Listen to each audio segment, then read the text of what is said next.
नमस्कार मित्रांनो, मी दीपक वडवी. मित्रांनो, आजच्या या व्हिडिओत आपण पाहणार आहोत निपुण महाराष्ट्र कार्यक्रम अंतर्गत माता पालक गट या बैठकांची नोंदी किंवा अहवाल लेखन कसे करावे या संदर्भात आपण या व्हिडिओत संपूर्ण जाणून घेणार आहोत.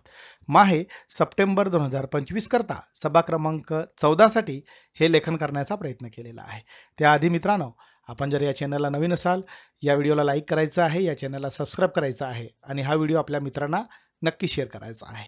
मित्रांनो, आपणास जर या माता पालक गटाची PDF किंवा वर्ड फाईल हवी असेल तर डिस्क्रिप्शनला जी लिंक दिली आहे त्यावरनं आपण ही प्राप्त करू शकतात.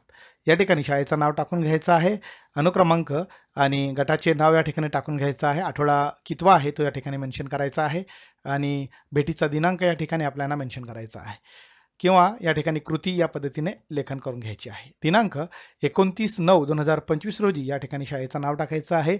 येथील निपुण महाराष्ट्र कार्यक्रम अंतर्गत इयत्ता 1ली ते 3री मध्ये शिकणाऱ्या विद्यार्थ्यांच्या माता पालक गटाची शैक्षणिक वर्ष 2025-26 मधील 14वा आठवडा मासिक सभा बैठक घेण्यात आली. सदर सभेसाठी श्री टिंबटिंब शाळेचे मुख्याध्यापक उपस्थित होते. या पद्धतीने थोडक्यात प्रस्तावनेचं लेखन करून घ्यायचं आहे. सर्व मातांना नमस्कार करून आजच्या या बैठकीला सुरुवात करण्यात आली. आशा आहे मागील आठवड्याचा व्हिडिओ आपणास आवडला असेल. गेल्या आठवड्यात आपण मुलांना एक वर्कशीट दिली होती. मधमाशीला फुलापर्यंत जाण्यासाठी मुलांनी मदत केली का? तसेच सोबत आणलेली वर्कशीट सोडवताना मुलांना आनंद झाला का? याबाबत चर्चा करून त्यानंतर सोबत आणलेले वर्कशीट हातात धरून मातांनी फोटो काढले व प्रथमच्या प्रतिनिधींना पाठवण्यात आले.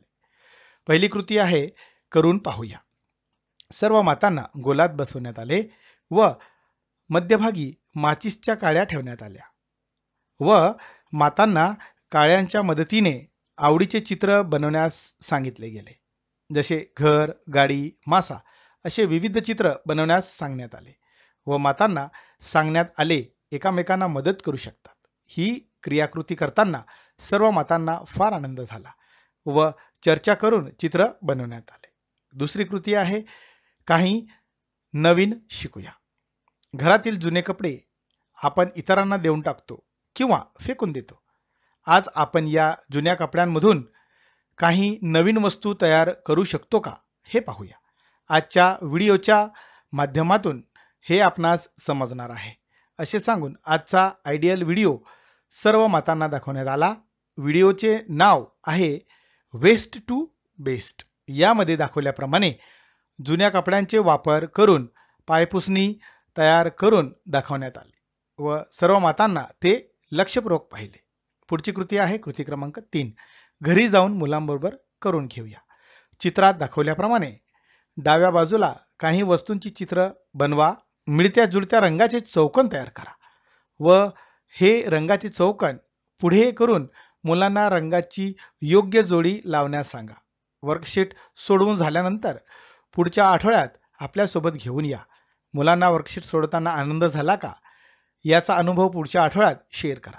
असे सांगून आजची सभा समाप्त करण्यात आली. सभा क्रमांक 14 साठी लेखन करण्याचा प्रयत्न केलेला आहे. आपल्याला व्हिडिओ आवडला असेल लाईक करा, शेअर करा आणि सबस्क्राईब करायला विसरू नका. धन्यवाद.